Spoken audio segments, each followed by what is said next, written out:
Good day, everybody. This is Yin Yang on morning number 1840. We are doing 1840 morsels of a thought. And the morsels of a thought are hopefully that we gain some wisdom. Wisdom being knowing the right things to do for ourselves, and knowledge is not the same thing as wisdom. Where's the book? Here we go.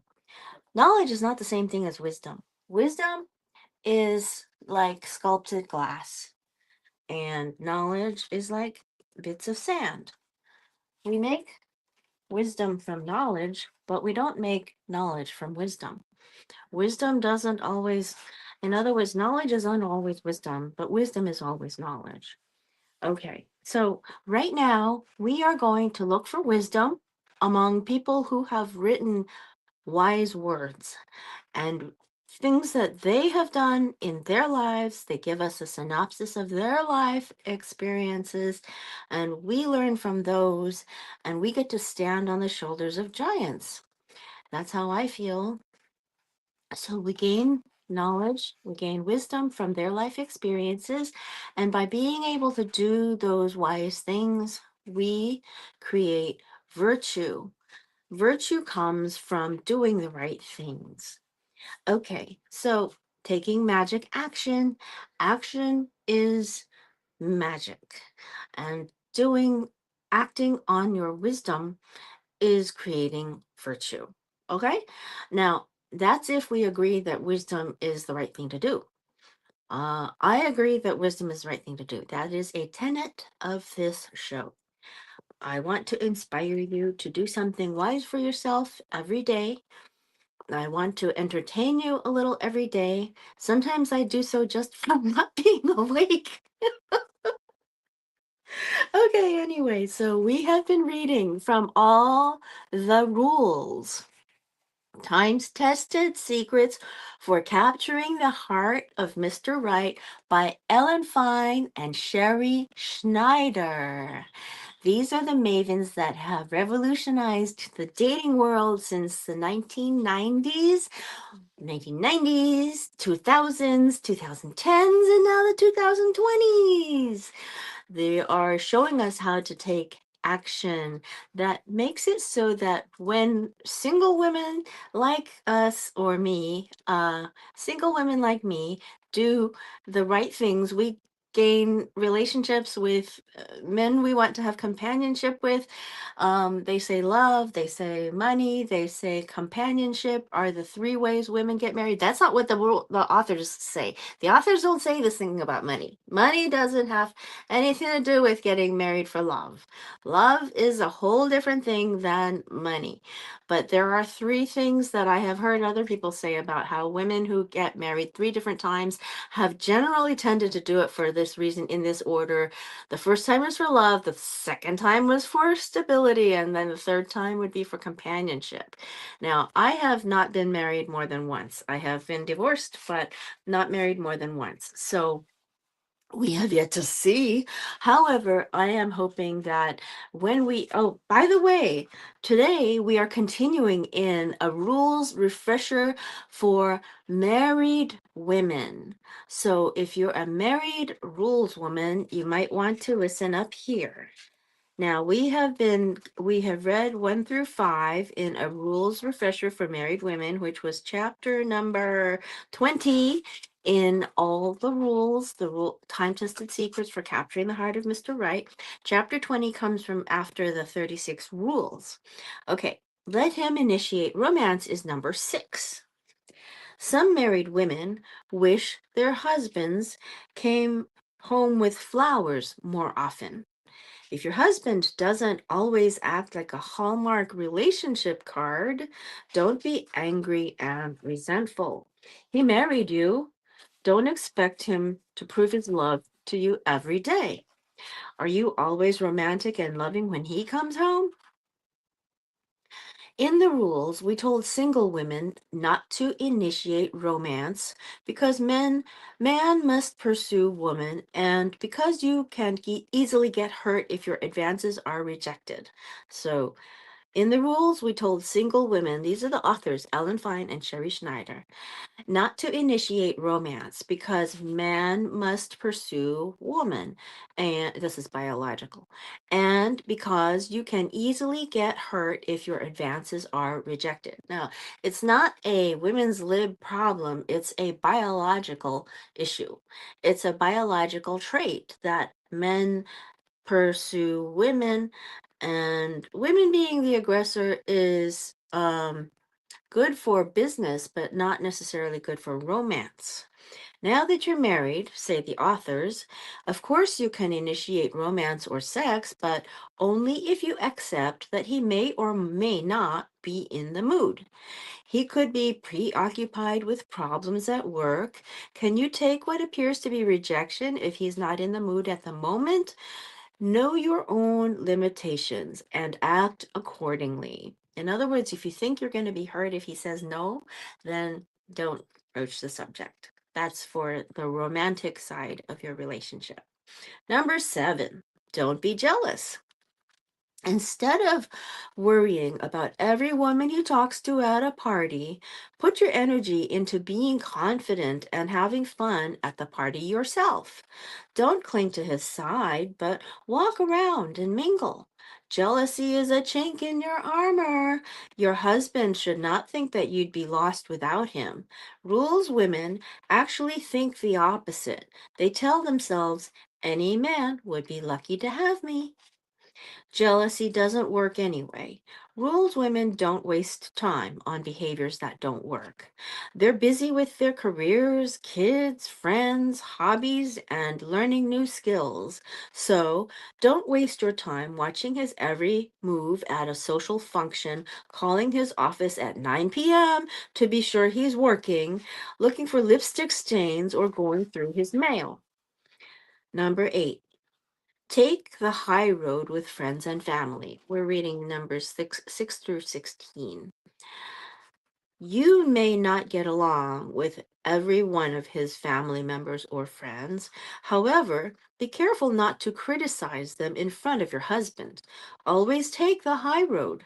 Realize that he knows them in a special way that you may never understand. How would you like it if he found fault with your chatty but good friends or your meddling sister? Find an impartial friend to air your grudges with. Even if you're absolutely right, try not to complain to your husband. He shouldn't think of you as a grievance collector. Collecting grievances isn't healthy, so be careful not to fall into this bad habit. We are reading from All the Rules, Time-Tested Secrets for Capturing the Heart of Mr. Right, and we're in chapter 20 in the second half of that book called A Rules Refresher for Married Women. We're reading number 9. Try to compromise. These are Ellen Fine and Sherrie Schneider, who revolutionized the dating world in the 1990s because when I was growing up in the 70s and 80s, 60s, 70s, and 80s. I remember ERA being a big thing. ERA was Equal Rights Amendment. The Equal Rights Amendment was supposed to put women on equal standing with men. And to this day, we still have women making 80 cents on the dollar of what a man makes for the same job. So we still don't have equality. Anyway, so when the authors said, let the man pursue you, people went, what? Are you kidding me? We've just learned how to really make it in the business world. We're becoming CEOs and presidents of our own companies. And now they're telling us to let a man chase us? Well, you may or may not remember Lady Di, like Diana, Princess Diana of Wales. Um, she and Prince Charles at that time, who's now King Charles, had a rocky relationship, and it was known that Prince Charles was having it on with his current queen. Um, and So something happened, and a woman wrote to Lady Di using the book, the rules, this one over here. At that time, it was this book, and she circled the chapter that said, don't have a relationship, don't date a married man. And she sent it to Lady Di. We don't know if Lady Di really did anything wrong, but as soon as that happened, and Ellen Fein and Sherrie Schneider were coming home from England that day to New York, they saw their book on the cover of every tabloid in the UK. So that's how they got famous. And that's how they got famous, all right. But the philosophies really work. I got the book from a friend who I had a really bad breakup with a guy. And she said, here, borrow my book. And so she lent the book to me, and I rebelled against every page, but I read the whole thing, and here I am, many years later, still doing the same thing, still reading from their books. Number 9, a rules refresher for married women. Try to compromise. You want to live in the city. He likes the suburbs. Your idea of a good meal is in a fancy French restaurant. He likes burgers and fries. You enjoy mushy movies. He likes horror movies with blood and gore. What to do? Be open to new experiences. Broaden your horizons and see what you can learn from him. Maybe you'll learn to like scary movies. Failing that, remember why you married him and that being together is more important than anything in particular you do. As hard as it may be, let him win sometimes. Why? Because your relationship is more important than always winning. Being a good sport will make you more desirable to him, and he is more likely to feel that any man would be lucky to have you. He'll be more afraid of losing you because you're so wonderful to be around. He'll feel that you're easygoing, a summer breeze, not a tornado. It's a good spiritual exercise to compromise, and the happiness it brings means you always end up winning in the end. Number 10, be quick to say you're sorry, preferably first. Fighting is a normal part of married life, but rules women try not to yell all the time, nurse grudges, hang on to resentments, or turn a minor argument into a major ordeal. When you have a fight, try not to be mean or spiteful. Don't go to bed angry and try to make up first. You'll be glad you did. Number 11, be neat. This rule may sound trivial to the light of deep relationship in the light of deep relationship issues, but practical ones do matter to men even more than to women. Clutter, old newspapers piled around the house, stains on the carpet, runs in your stockings, dirty bathtub, all of this is not sexy. You'll feel better when you're organized, neat, and clean, and he'll respect you more because you respect yourself. After all, what can he think of you when you don't love yourself enough to wear pantyhose without runs or hang up your clothes? Married women who are not naturally neat should consult those who are. Get tips on cleaning out closets and filing papers, or hire a cleaning lady. Cleanliness is sexy. Number 12, be independent. Don't talk constantly about your fear of being alone or that you could never make it on your own. Your husband should know that you feel you are desirable, a creature unlike any other, a catch. Men really want women who can live without them, but have chosen not to. Don't flip out in front of him if you hear about a couple getting divorced. Don't say, oh my God, that's horrible. I just don't know what I'd do. I'd die without you. Calmly say, I feel so bad for them. I hope things work out. And then change the subject. So we are reading from All the Rules Time-Tested Secrets for Capturing the Heart of Mr. Right by Fein and Sherrie Schneider. And we're in chapter 20 of the second half of the book, which is a rules refresher for married women. Number 13, have time out together. If you have children, make it a point to hire a babysitter and go out for dinner with your husband on a regular basis without feeling guilty. Of course, your children deserve your attention, but they also need to grow up with parents who have a healthy, established relationship. Strive to create a sound balance, bearing in mind that time apart from them is as important as time with them. Number 14, lock the bedroom door. Your children may initially feel left out and throw tantrums, but when they grow up, they'll remember that their parents had special times together. They'll be better equipped to create intimate marriages themselves. Number 15, say things nicely. Nothing dampens a loving relationship like yelling or finding fault. If you are annoyed, overwhelmed, or stressed, try to vent your feelings by taking a jog, talking to friends, or doing yoga so that you don't take it out on your husband. Even if you are frazzled, try not to pick on your husband or point out his weaknesses. For example, if you come home and he's put the baby's diaper on backward, don't make him feel bad. Say something positive like, "Wow, it's interesting how the diaper works no matter which way it's put on." Thank him for helping and gently show him the right way. He'll appreciate your gratitude and he'll get it right the next time. Number 16, don't have exaggerated expectations. If he's working overtime on weekends or didn't get you exactly what you wanted for your birthday, don't get all bent out of shape. Ask yourself, how important is it? When little problems bother you, try to be grateful that you are happily married.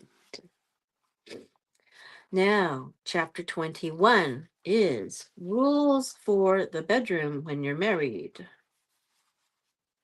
If you want to have a happy marriage, remember to take time If you want to have a happy marriage, remember to make time for your sex life.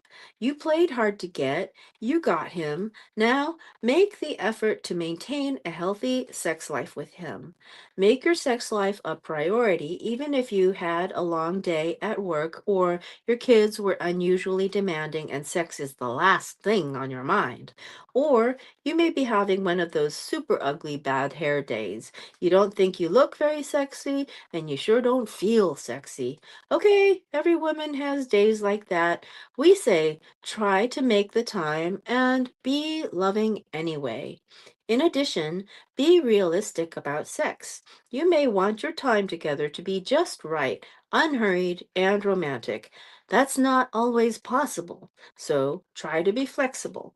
Sometimes sex is the culmination of a beautiful enhanced and excuse me a beautiful enchanted evening.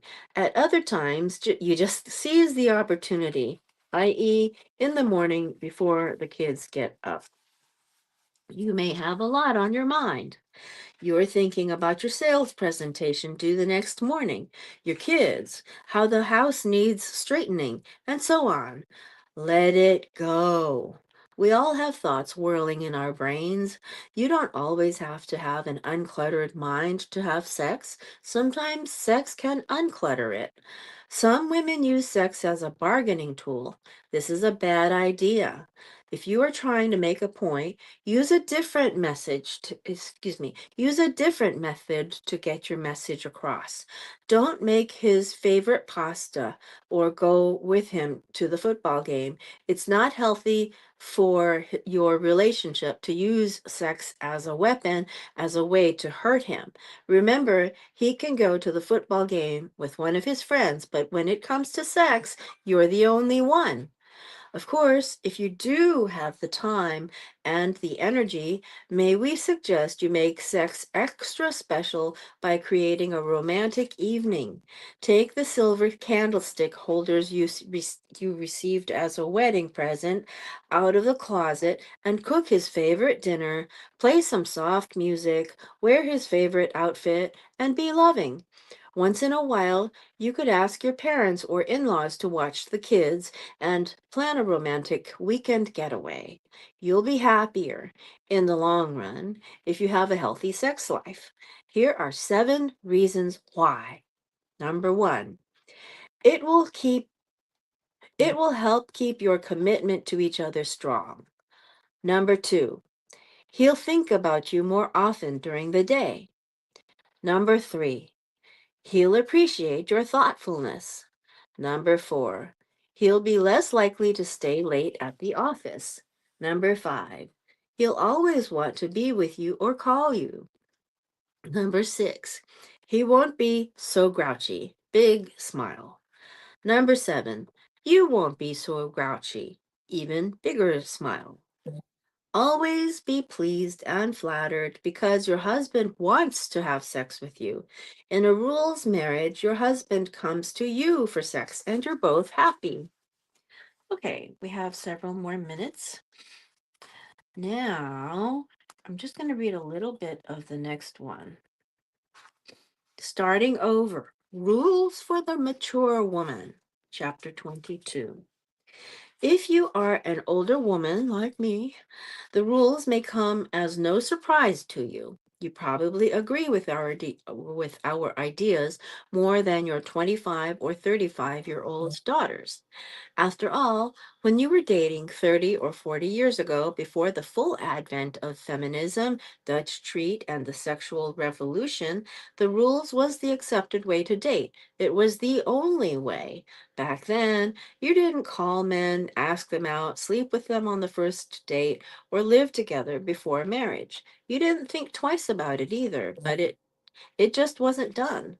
But that doesn't mean you did the rules in their entirety, and it doesn't mean you don't have things to learn, especially if your first marriage was a disaster. Your mother may have told you not to chase men, but did she tell you to pursue a career and or interests, to develop boundaries and self-esteem, and not to make a man the center of your life or accept his bad behavior? If she didn't, you need the rules. If you're divorced, are you bitter about men because of your failed marriage, or too eager and available, not challenging and mysterious when men do show interest? If you're a widow, do you feel if you're a widow, do you feel hopeless about finding a love as great as your first husband? Have you stopped socializing? Or when you do go out occasionally, are you unenthusiastic? If some or all of the above is the case, here are some rules for you to work on. Don't let yourself go. Socialize. There's more. Be happy and carefree on dates. If getting remarried is not that important to you, if it's love and companionship you want, not a wedding and lifestyle that you crave, then it's fine to live with him or go steady forever. You can act married, go away on vacations together, and split the expenses. You can even spend a whole winter with him in your condo in Florida. For you, the second time around is about having someone you love, who loves you, to spend your golden years with. So that is part of chapter 22, starting over, rules for the mature woman. I have read less than half of that chapter, so we may go into it again if the bookmark doesn't fall out. Okay, I'll talk to you tomorrow. Old Kinderhook.